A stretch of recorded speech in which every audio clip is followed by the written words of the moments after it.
दोस्तों, विष्णु पुराण की आज हम लोग मत्स्य अवतार की कथा सुनने वाले हैं। किस प्रकार भगवान ने मत्स्य अवतार लिया था, तो चलिए इस कथा को पूरा सुनते हैं। एक बार ब्रह्मा जी की असावधानी के कारण एक बहुत बड़े दैत्य ने वेदों को चुरा लिया। उस दैत्य का नाम हैग्रीव था। वेदों को चुरा लिए जाने के कारण ज्ञान लुप्त हो गया। चारों ओर अज्ञानता का अंधकार फैल गया और पाप तथा अधर्म का बोलबाला हो गया। तब भगवान विष्णु ने धर्म की रक्षा के लिए मत्स्य रूप धारण करके हैग्रीव का वध किया और वेदों की रक्षा की। भगवान ने मत्स्य का रूप धारण किस प्रकार धारण किया, इस विस्मयकारिणी कथा को, ये जो विस्मयकारिणी कथा है वो इस प्रकार है। कल्पांत के पूर्व के एक पुण्यात्मा राजा तप कर रहा था। राजा का नाम सत्यव्रत था। सत्यव्रत पुण्यात्मा तो था ही, बड़े उदार हृदय का भी था। प्रभात का समय था, सूर्योदय हो चुका था। सत्यव्रत कृतमाला नदी में स्नान कर रहा था। उसने स्नान करने के पश्चात जब तर्पण के लिए अंजलि में जल लिया, तो अंजलि में जल के साथ एक छोटी सी मछली भी आ गई। सत्यव्रत ने मछली को नदी के जल में छोड़ दिया। मछली बोली, राजन, जल के बड़े बड़े जीव छोटे छोटे जीवों को मारकर खा जाते हैं।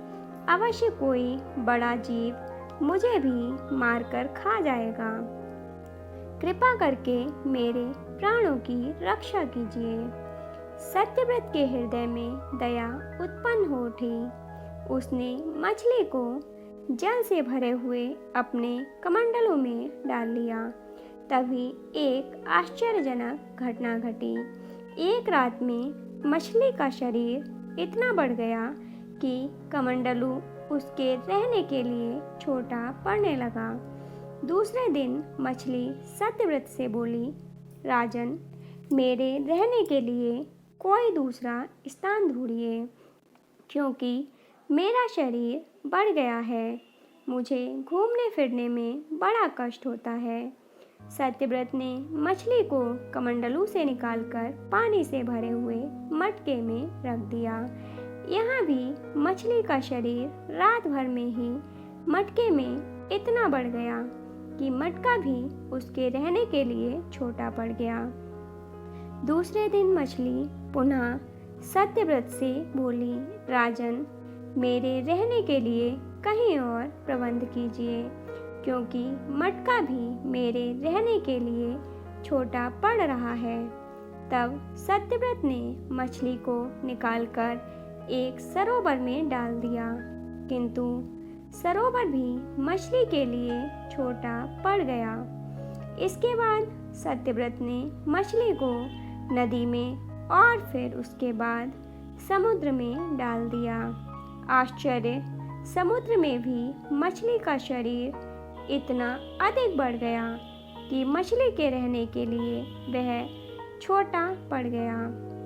अतः मछली पुनः सत्यव्रत से बोली, राजन, यह समुद्र भी मेरे रहने के लिए उपयुक्त नहीं है। मेरे रहने की व्यवस्था कहीं और कीजिए। अब सत्यव्रत विस्मित हो उठा। उसने आज तक ऐसी मछली कभी नहीं देखी थी।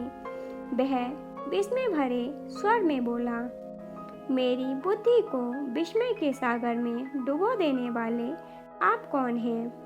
मत्स्य रूपधारी श्री हरि ने उत्तर दिया, राजन, हैग्रीव नामक दैत्य ने वेदों को चुरा लिया है। जगत में चारों ओर अज्ञान और अधर्म का अंधकार फैला हुआ है।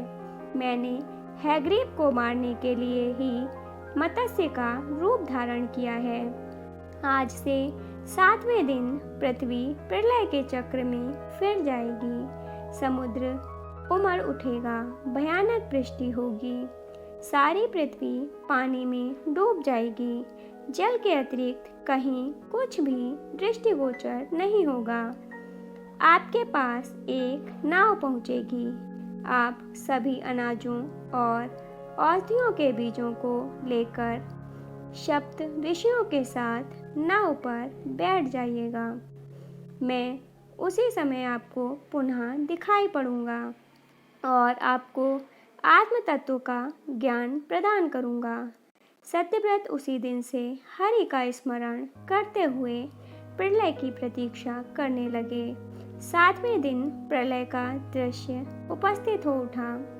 समुद्र भी उबड़कर अपनी सीमाओं से बाहर बहने लगा। भयानक वृष्टि होने लगी। थोड़ी ही देर में सारी पृथ्वी पर जल ही जल हो गया। संपूर्ण पृथ्वी जल में समा गई। उसी समय एक नाव दिखाई पड़ी। सत्यव्रत सप्त ऋषियों के साथ उस नाव पर बैठ गए। उन्होंने नाव के ऊपर संपूर्ण अनाजों और औषधियों के बीज भी भर लिए। नाव प्रलय के सागर में तैरने लगी। प्रलय के उस सागर में उस नाव के अतिरिक्त कहीं भी कुछ भी नहीं दिखाई दे रहा था। सहता मत्स्य रूपी भगवान प्रलय के सागर में दिखाई पड़े। सत्यव्रत और सप्त ऋषिगण मत्स्य रूपी भगवान की प्रार्थना करने लगे। भगवान से आत्मज्ञान पाकर सत्यव्रत का जीवन धन्य हो उठा। वे जीते जी ही जीवन मुक्त हो गए। प्रलय का प्रकोप शांत होने पर मत्स्य रूपी भगवान ने हैग्रीव को मारकर उससे वेद छीन लिए। भगवान ने ब्रह्मा जी को पुनः वेद दे दिए।